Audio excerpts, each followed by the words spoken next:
it was kind of I would be nervous going into interviews. I wasn't sure what to ask, what to say.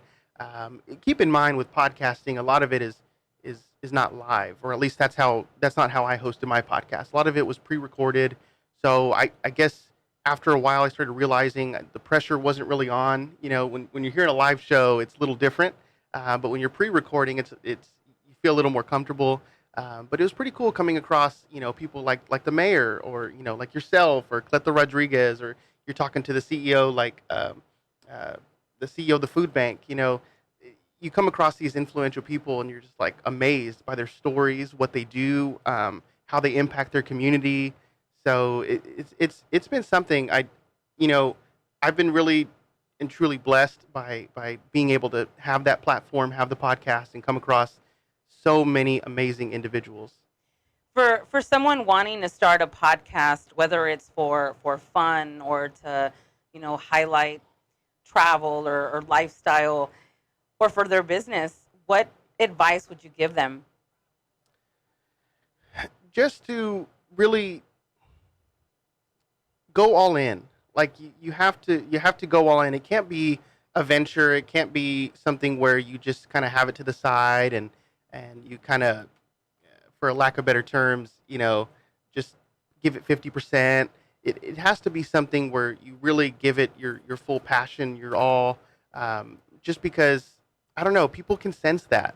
People can really sense when you have a passion for something, when you truly care. I think we had some conversations early on in our relationship, just uh, uh, kind of like that. Just realizing when people are genuine, when people are true about what they do.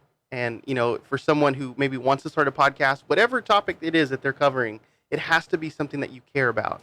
And for myself, it was the city of San Antonio, and that's why it was always the names of the series, the names of the podcast, literally centers around San Antonio because of that.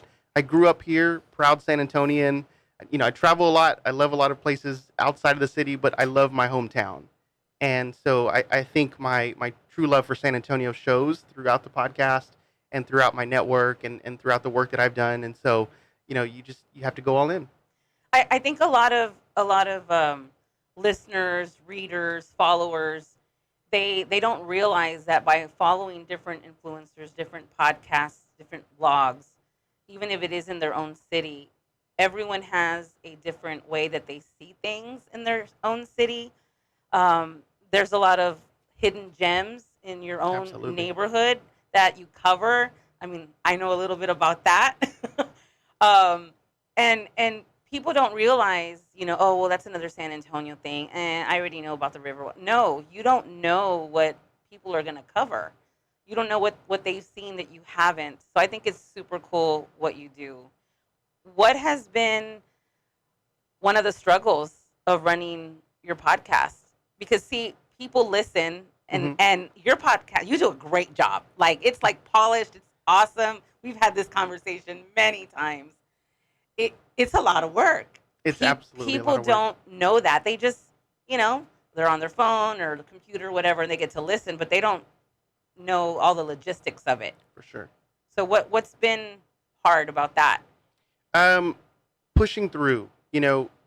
There's a reason that there are. I want to say, I was doing this research a while back. I had been invited to do a podcasting workshop at the Boys and Girls Club early 2021, and I was doing a little bit of research on podcasting. And if you look it up, I want to say there's like 4 million podcasts out there, right? But here's the thing: they're not all active. A lot of them are just episodes that are just left there, that it's not a continuing show. And the thing with podcasting is that the average podcast lasts 12 episodes. The reason is because, like you said, it's a lot of work. It's really hard, especially if you're doing it yourself. It's really hard to get past that 10 episode mark, that 12 episode mark, because just like any business, when you're starting up a small business, you're not going to see, or you're most likely not going to see early success. You're not going to see thousands of listeners all of a sudden, hundreds of listeners all of a sudden. I want to say the average podcast has about 20 listeners, 25 listeners. So if you have 15 or 20 early on, you're okay. And for some people, when they see that, they don't see that instant success, and so they give up. You know, And so, having the challenge of understanding that early on, I think was huge. I had a few mentors like yourself and other people in podcasting that would just kind of let me know, like, hey, just stick with it, keep pushing, like I said earlier, and you'll make it. You know. It's funny when people call me their mentor, because I'm like, man, I do not have this all figured out. I'm still learning myself, but I guess that's the beauty of what the industries that we're in. For sure. You're just constantly Yeah. learning all the time. And I will say it's so much help when you have someone there with you.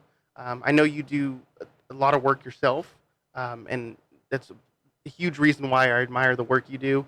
I know even on the podcasting front, I've had two different co-hosts, and both times it was a tremendous help having them. But when you lose them, you realize how much work it takes. You're doing everything yourself, and again, with any small business, it's not just the business that you're running. You have to market yourself. You have to put yourself out there. You have to, post on social media. There's a whole lot of things that go into running any kind of small business, but especially a podcast, a show, and being able to do it yourself. It takes a lot of work.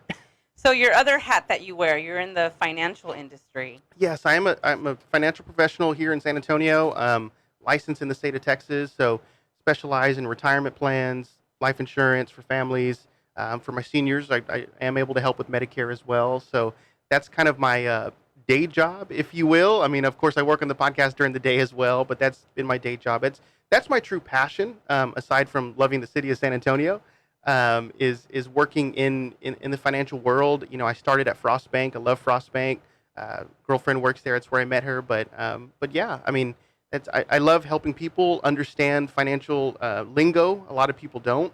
Trying to help families kind of have that conversation. I come across a lot of spouses that have trouble kind of communicating when it comes to money.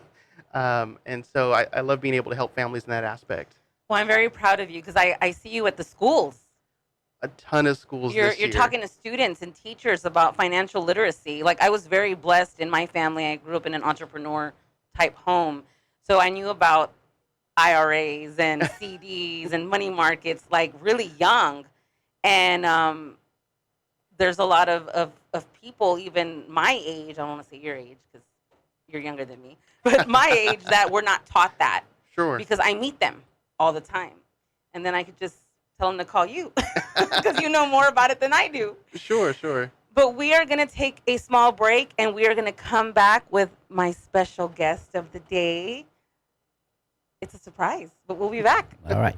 KLMO, Alamo 98.9 and San Antonio's 92.1. We are San Antonio. We will be right back with Life Stories with April Monterosa.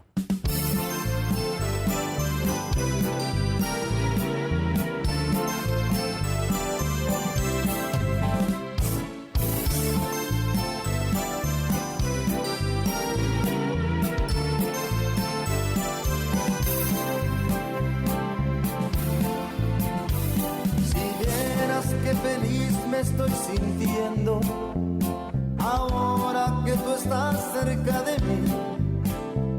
Me olvido de todos los sufrimientos que paso cuando tú no estás aquí.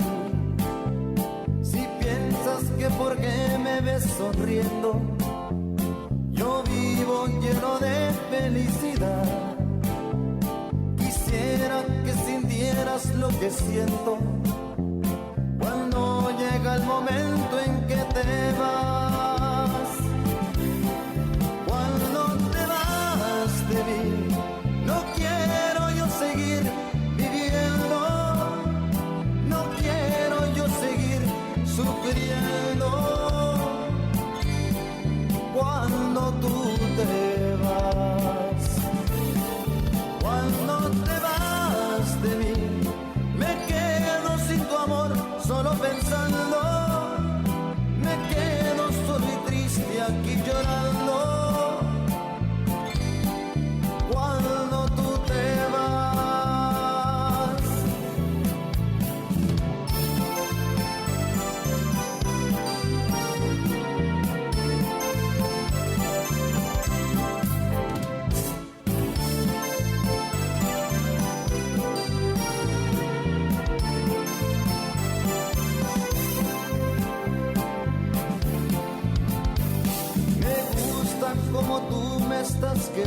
quiero. Quisiera que siempre fuera así. De pronto vuelve aquel momento. Cuando te vas me quedo yo sin ti. Cuando te vas de mí, no quiero yo seguir viviendo. No quiero yo seguir sufriendo. Cuando tú te vas, cuando te vas de mí, me quedo sin tu amor, solo pensando. Me quedo solo y triste aquí llorando. Cuando tú te vas.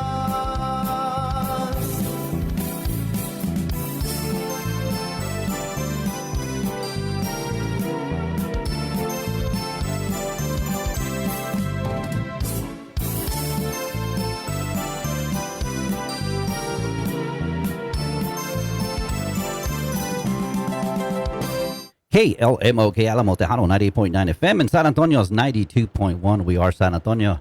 Good Saturday morning, and we're back with Life Stories with April Monterrosa. All right. Welcome back. And I am here with my special guest, Miss Janie McClinchy, owner of Que Retro Arts. Hi, good morning. Thank you, April, for having me here this morning. Yes. I know she was making fun of my last name. Well, not making fun of it. It's the pronunciation of my last name. And that's why I always tell her, hey, I always introduce myself as Janie Villarreal McClinchy, coming to you live, well, this morning from KLMO. There you go. Ooh, all right. You're hired, girl. Yeah, she's taking my job. Well, I am so proud of you. Thank you. You know, I know that I've been on your show a couple of times. Yep. I think it was about the same time I met Zach. Yes. Yeah. Yeah. Now that I think about that, during all that crazy COVID time, Yeah. So COVID was something else for everybody. a lot has changed. So tell us what got you into art. Well, I mean, I think, you know how you always think about it, like, how did this all get started, right? Well, my mom was telling us that we had an uncle that served in World War II, and his name was Lucio, and he used to paint the side of the bombers back in World War II. He would paint the art.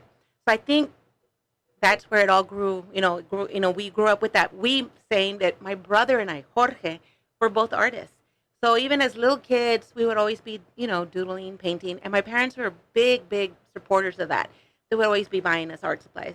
Do whatever you want to do.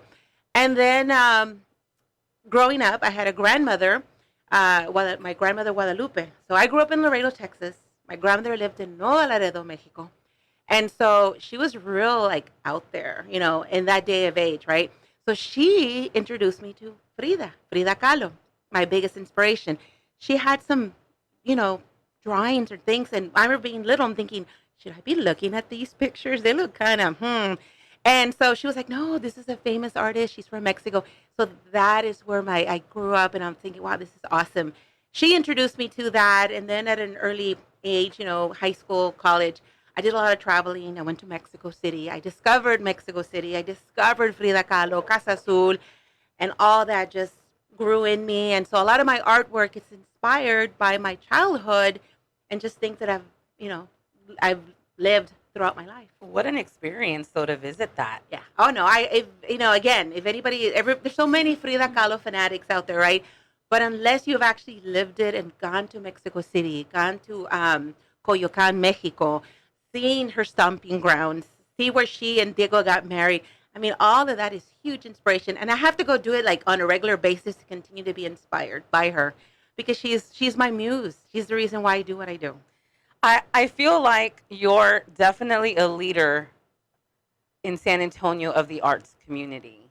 Tell us a little bit about your collaboration with Rolling Oaks Mall, because a lot of events, the Concha Fest, the Chamoy, I'm probably blank right now with all the festivals that you've had there. They're very unique. Yes. And they're at Rolling Oaks Mall, which Yes. is not a common place to have those kind of events. Yeah. But you packed the house. I mean, literally. Yeah. Well, again, I'm very, very blessed with Rolling Oaks Mall. prior to that, we're talking during COVID, right? So during COVID, I had all these events. I was an event organizer. I had my painting parties. I mean, I had a whole business, a whole art business. Then COVID hits, right? And so, of course, the running joke was like, hey, the world is ending. Who wants to buy some art? Hello. Didn't happen. So then there goes everything. So I literally lost all of my business in 2020. And then I was working for Teresa Garcia at Food Safety Direct. That also took a hit because all the restaurants took a hit. So then there goes my part-time job. So I had like zero income, right? So towards the end of COVID, I get a crazy call from Rolling Oaks Mall. And they're like, hey, we want to offer you, the mall. Bring Frida Fest to Rolling Oaks Mall. Let's have a talk. Let's meet. And I'm like, Rolling Oaks Mall, does that still exist? That's what everybody says, right? Rolling Oaks Mall. I'm like, yeah, sure. Why not? Let's do it. And wow, it's been a blessing. It has been a blessing. This coming February, it will be 2 years that I've been at Rolling Oaks Mall. Wow. And the first time we did a market was the weekend before the snowstorm. Remember that? Yes. And we were like, no one's going to come to our market. It's like freezing out there. We had so many people come out to our first market in February. We call it the snowstorm market because it happened right before that, right? And then from there, it just grew. And then I just started thinking, how else can we incorporate San Antonio? How else can we incorporate the people to come out to Rolling Oaks? Well, San Antonio people love food. So there's where the idea of, hey, let's bring Chamoy Challenge over here. Let's bring Concha Throwdown over here. So anything related with art and food, people love it. And it's been a great success. I'm known as the Frida lady. Now I'm known as the Concha lady.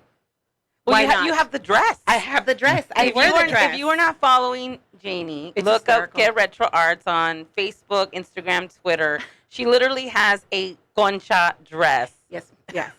So nobody can mistake me at the Concha Throwdown. Yes, I am the organizer of this event. Can you tell?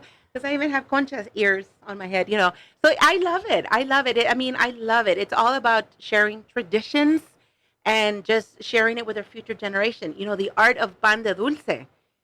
That's very important because a lot of bakers, I don't know if you know this, but the tradition of making traditional pan de dulce, it's slowly but surely dying because the younger generation doesn't want to take on the tradition of baking pan de dulce.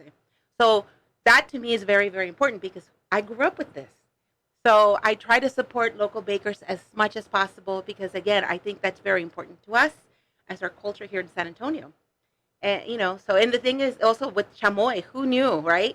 Well, I know all about that, being from the South Side. But who knew that we could create a whole entire event around chamoy? It was like, hey, and it was those crazy ideas. I'm sleeping and I'm thinking, nobody's done this before. Let's do this. I call April. April, you want to judge this? Yeah, sure. Next thing you know, we have about 5,000 people. No, the next thing you know, I'm like tasting 12 different conchas. I'm not even joking. And then she tries conchas the next month. So, we have a lot of fun at Rolling Oaks Mall. Now I feel that we do have the following at Rolling Oaks Mall. We host Frida Fest. This coming year will be our third year that we do Frida Fest in July. That's a Saturday, Sunday event. We see about 4,000 to 5,000 a day in attendance. And people actually plan their vacations around Frida Fest. I start getting messages from people from LA, Phoenix, Chicago. Hey, what's the date for the next Frida Fest? We're planning our family vacation. We're coming down to San Antonio because we want to be part of Frida Fest. I love it. That's So amazing. I love bringing this culture. I love bringing this to Rolling Oaks Mall. And again, they've been amazing. They've been amazing to host me there. They've opened their doors. They make me feel welcome. And now I have an official store, an official business at Rolling Oaks Mall. So I'm going to have my grand opening next Saturday. So that is going to be Querétaro Arts Unidos because I'm bringing some of my local vendors that have been with me since day one, a lot of local art, handcrafters. They're all going to be part of this business. And we'll definitely share more about that in a Yes. sec. But what I love about what you're doing is not only are you so passionate about it, because just when you talk about it, even off air, like you're just so in love with what you do, but it's all the business owners that you promote and that you give a chance to actually grow their business because they're getting exposure they probably wouldn't typically get at like a pop-up market.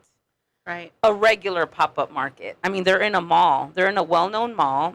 Rolling Oaks is a little far, but that's the beauty of all the different collaborations coming together, all the different businesses coming together, because they're all so different. They all attract their own reach, their own demographic, and then you have Rolling Oaks Mall, and then you, because you have a really good following as well.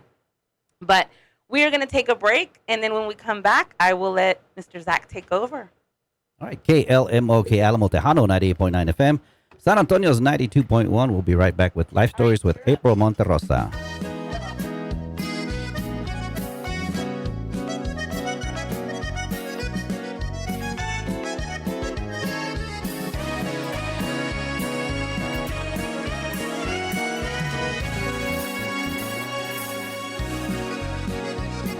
Valiente, ¿cómo se siente ser el que ahora sufre por desprecio en el amor? Valiente, no puede tu mente con tanto dolor. Al ver verde se murió mi corazón. ¿Cómo le explico que no soy el mismo? ¿Cómo le digo que todo cambió? Que por las noches la sueño conmigo y quiero entregarle mi amor. Valiente, ¿cómo se siente ser el que ahora sufre por desprecio en el amor? Valiente, no puede tu mente con tanto dolor. Al perderte se murió mi corazón. ¿Cómo le explico que no soy el mismo? ¿Cómo le digo que todo cambió? Que por las noches la sueño conmigo y quiero entregarle mi amor.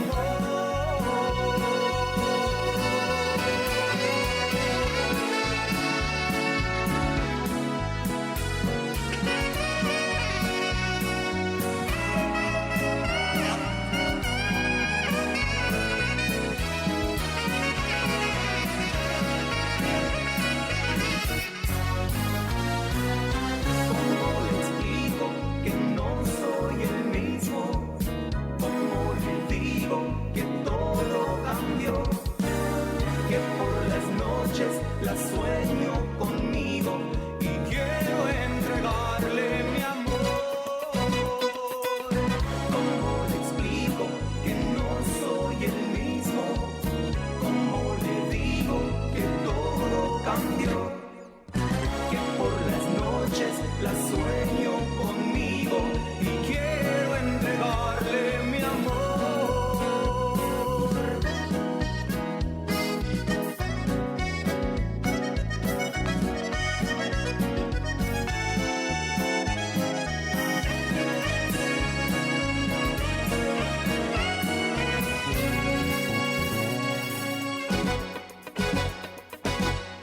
KLMOK Alamo Tejano, 98.9 FM, and San Antonio's 92.1. We are San Antonio, we're Lopez Broadcasting, and welcome back to Life Stories with April Monterrosa. I'm going to be taking over for April on this segment. And Janie, it's a real pleasure to meet you. Thank I'm you. really surprised, based on the network that we have, especially here with April, that I haven't come across you prior. Definitely going to have to get you on the podcast. Absolutely. But you know, hearing your story was really inspirational. And I'm always curious, you know, what challenges, I know you mentioned a couple of the challenges, but what other challenges have you faced in your career as an artist? Well, again, like I mentioned before, COVID was huge because, as you know, of course, you know, we were all going through something very different that we've never experienced before. So it was something that it was a hard lesson to learn because, I mean, I wasn't prepared for the outcome, right? So because everything that I do, I mean, it's all involves gatherings of people and whatnot. So when COVID hit, it was like, okay, so now what, right? Unfortunately, I had to close my business, my little art wow. gallery, because there was no way, right, that this could continue.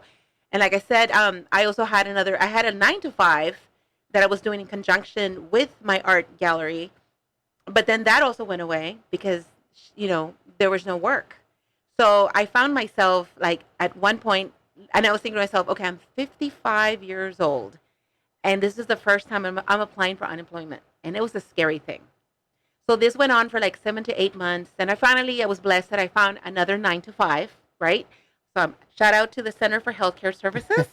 And so I've been there with them for 2 years, but it left such a heavy feeling of losing everything that it took time for me to feel comfortable to build up again, right? Sure. Because you always have that feeling, what if this happens again? Right.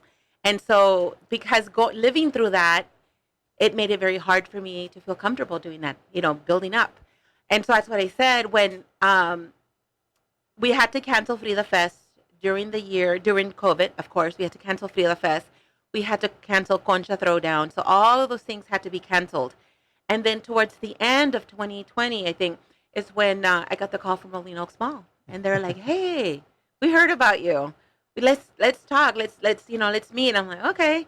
So basically, I mean, they offered me the mall. They're like, run with it. Do what you want to do. And we've heard you've done an amazing job, organizing events, And so it was such a blessing. It's always so interesting to hear these stories of entrepreneurs and small business owners and how they got started and a lot of those challenges that they faced, the obstacles that they were able to really overcome, like you were. And I know COVID affected a lot of small businesses, mine included. I picked the wrong time, or maybe the right time. Who knows? Depends how you look at it. Right. Even myself going into business 3 months prior to COVID hitting for myself. Yeah. So it was definitely an interesting time. But getting more into your work as an artist, I'm interested to know. I feel like I have no artistic ability. Let me just tell you. All right, Canva is a real help when it comes to my marketing. I'll tell you that. But as an artist, I'm curious to know, what is your creative process? Is it? I picture. So this is how I picture it, right? I have to be in a room. It has to be, something like this, real quiet. Maybe a particular music playing. What is your creative process when you're putting this together? It's kind of weird because, to be honest, the inspiration can come from anywhere. And like I said, I mean, I grew up in Laredo, Texas, right? So I'm a border city kid. My grandmother lived in Nuevo Laredo, Mexico. So a lot of my inspiration, a lot of my art comes from my childhood memories. Something as easy as something I'm eating that I used to eat this when I was a kid. I remember being with my grandmother, at the Placita Juarez in Nuevo Laredo, and then boom, that triggers a memory. And that memory triggers a creation in my head. I'm thinking, oh my God, this would be a great idea for a painting. And then I have to sit quickly, sketch it, because I'm old school. I'm old school. So I have to sit there. I have to sketch it out on canvas, put it together. Once I have it sketched out, then the painting comes along and all that. But it's a process, like you said. I have to have the perfect music on the background. I have to be comfortable. But my artwork is inspired by my childhood, my traveling, and again, inspiration can come from anywhere. It can come from something you eat. It could come from a trip that you just finished taking. It could come from a song that you haven't heard in years. You're like, oh my God, I remember that song. Anything can inspire you to come up with a creation. Again, I'm trying to picture myself, putting together or painting something or any kind of artwork, honestly, and I just picture myself like throwing it away, like looking at it. I'm like, what is this? No, crumble it up, throw it away. Do you have those moments as an artist where you're like, you spend all these hours, however long, maybe days, on a piece, and then you're like, nah, and you just toss it? Yes, of course. We all live it. Any artist can tell you that there's times where you're like, you just have to walk away because you're not happy with what the process. You're not happy with what you're doing. You got to walk away. Pick it up a week later, pick it up a year later, go back to it, and you're like, oh, okay, now you come back to it. I also have a small painting party business, okay? So it's artsy fartsy painting parties. And so a lot of my customers, they're the same way. I've never done this before. Oh my God. So I tell them, relax. The whole purpose behind this is that you need to come here and you need to relax. So I give them a pre-sketched canvas, right? So it's already there, right? So basically, I just give them some few little guidelines, just a few steps, and tell them, go with it. Go with what you think. And you'll be surprised how people who've never painted catch on. I have one customer that started with me probably like almost 8 years ago, never painted before in her entire life. Now she's a pro. She can do it. And again, it's just practice, do it over and over and over again, and just go with it. I mean, you need to relax. I don't know. I still think like my pieces of art wouldn't necessarily look like a good piece of art. I'm always surprised. You're your worst. You are your worst critic. That's what I tell everybody. I've heard that before. I'm glad you brought up critics, because something else that I have this like innate fear of is someone leaving me a bad review. Of course, it happens. That's It something, happens. and I've yet to receive it. Mhm. I've yet to have any kind of bad feedback from a client per se Mhm. in my financial business. But what is that like? Have you received bad negative feedback? One before? time. At one time. How do you handle that? You know what? It's happened to me once, and it was very. It took me by surprise. And this person basically told me that my painting was not good enough Oh, no. for an art exhibit here in San Antonio, and I was like torn up about it. I was like, oh my God! I mean, it just changed my whole mentality. But the funny thing is that painting that wasn't worthy of that exhibit, I turned around and sold it within 3 days. I had a customer, I love this painting, I want to buy it. So again, critics are out there, but who are they Sure. because I mean, who is that person to say that's not art? Well, that's your opinion. Right. She might not like it, but guess what? The person What is the saying? Beauty's in the eye of the beholder. exactly, Right? exactly. Who are they to say art is not art? Art is art, period. And that's why I always tell everybody, don't be your worst critic. And this is why I tell my local artists, because I do have a roster of local artists. I try to really, really get involved with the local art community. And I see a lot of new people, a lot of new upcoming artists, right? And they all tell me the same thing. Man, I don't know. I don't know. And I see something. I walk. This is amazing. I love what you did there. Really? And it's kind of like April said, like they call her the mentor. I have the same thing happening with these new up and coming artists. And they tell me, you know what? Thank you for bringing me in. Thank you for giving me a space to be able to show my art, sell my art. Thank you for believing in me. But again, critics are critics. And again, and I tell these guys, these young artists, this person might not like it, but guess what? There's always somebody for everybody. And if, I have my art, my brother has his art. My brother's art is completely different to mine. He has his clientele. I have my clientele.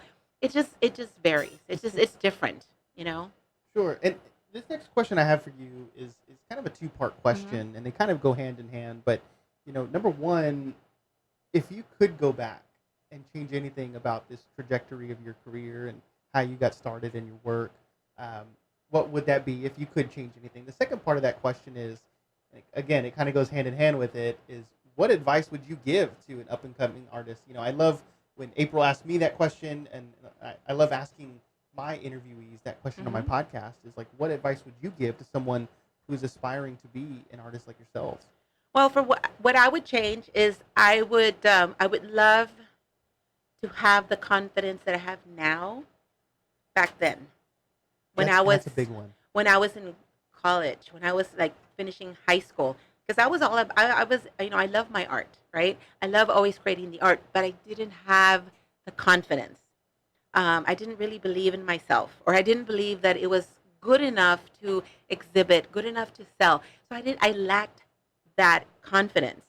And that's what I tell these new up and coming artists. They literally come to me and they're like, what do you think? I'm like, it's awesome. It's a great piece. Put it out there. And what I give advice to a lot of these new people, these new artists, that we have so many talented artists, by the way, here in San Antonio. A lot of like new people that nobody knows about, right? But they're out there. And I'm a big supporter. I love to go out to First Fridays. I like to go to all these different markets because I love to discover new artists. And there's a lot of us. There's a lot of people out there in San Antonio that are really, really talented. But one of the best things that I have learned is put yourself out there. sit somewhere in the public area, paint. I was gonna say, what gives you that confidence as an artist? To me, that's like the biggest. That was my biggest thing that was my to overcome my fear. I remember I was doing a starving artist show many years ago at La Villita. So a lot of tourists, a lot of people are there, and so I said, you know what, I'm going to do this year. I'm going to do this. I set up my easel, I set up my canvas, and I started painting right there and then in front of people, in front of everybody. And had you done that before? No. 'Cause that's a big thing, and Mhm. I'm a huge believer in just I was talking about it before with April about just going all in, Yeah. right? Giving it your all, even if you feel uncomfortable in a situation. I know for myself, that was a huge obstacle I had to overcome with starting my podcast. I had no broadcast, no radio, no experience prior to that. I was in no situation where I was speaking with these individuals prior. And so it was something that I was just like, you know what, you just do it. You just put yourself in the situation, Yeah. get uncomfortable, right? It's trying to get comfortable with being uncomfortable, right? And putting Exactly. yourself in those situations. So, Yeah.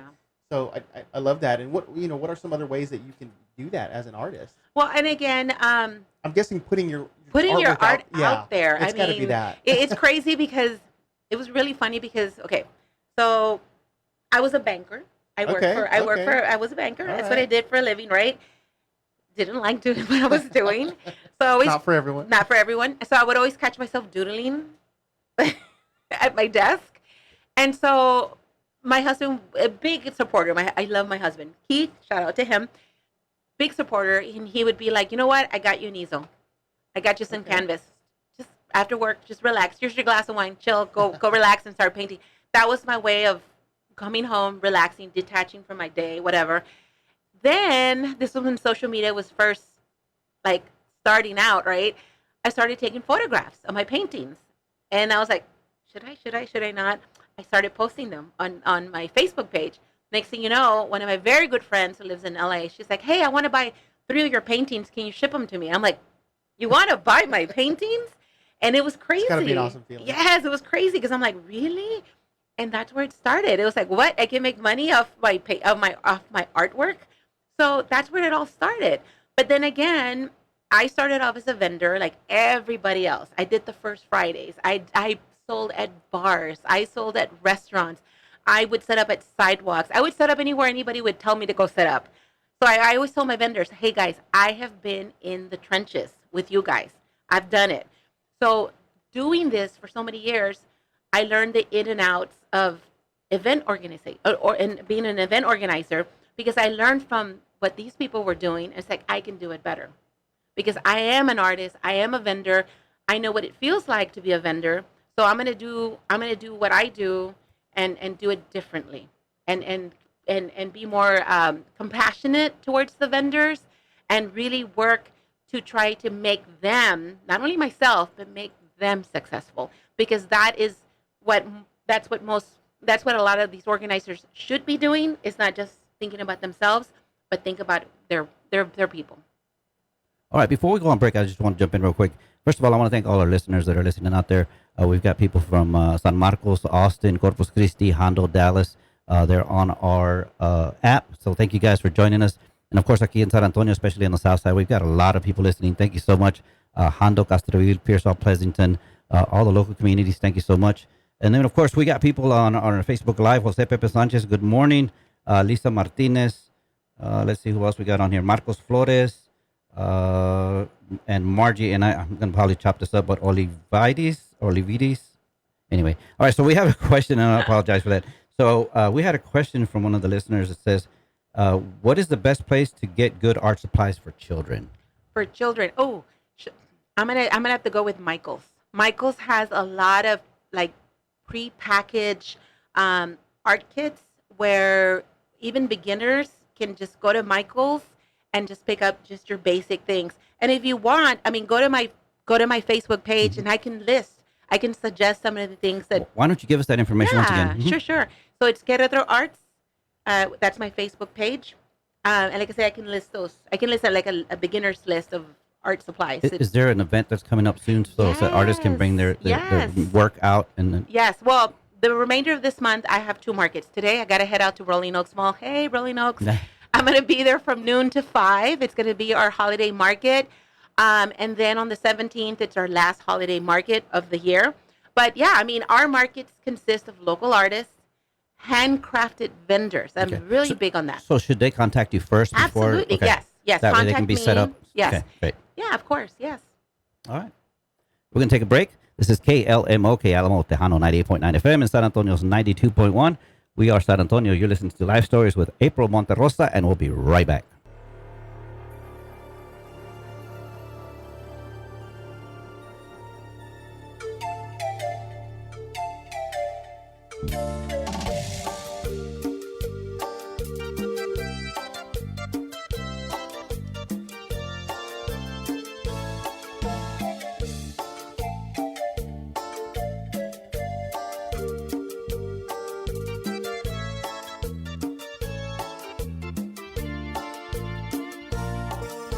No tienes que darme más explicaciones. Si dices que te vas, adiós, que te vaya bien. No es necesario que me digas tus razones. En el juego del amor siempre hay un perdedor. El juego es tuyo, tú lo has ganado. Y has decidido después de todo hacerme a un lado. El juego es tuyo, me he equivocado. Fuiste más lista de lo que yo había pensado. No tienes que darme más explicaciones. Si dices que te vas, adiós, que te vaya bien. No es necesario que me digas tus razones. En el juego del amor siempre hay un perdedor. El juego es tuyo, muy bien jugado. Quise engañarte, pero al final yo fui engañado. El juego es tuyo, lo he comprobado, que siempre pierde aquel que se encuentra enamorado.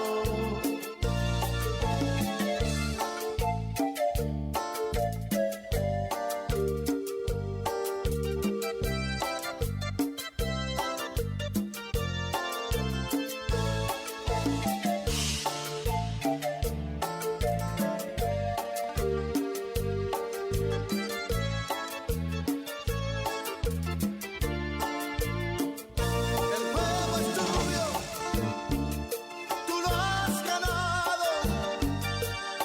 Y has decidido después de todo hacerme a un lado.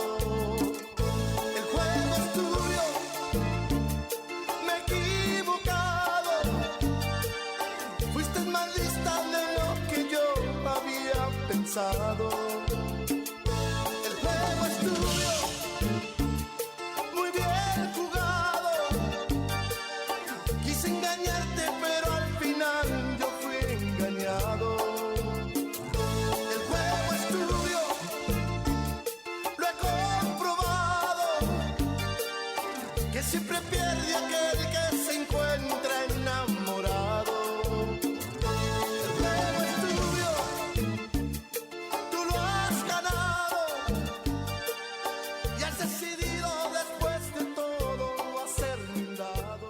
KLMOK Alamo Tejano 98.9 FM and San Antonio's 92.1. We are San Antonio, and we're back with Life Stories with April Monterrosa. All right, welcome back. And I am here with my special guest, Miss Janie McClinchy, owner of Get Retro Arts.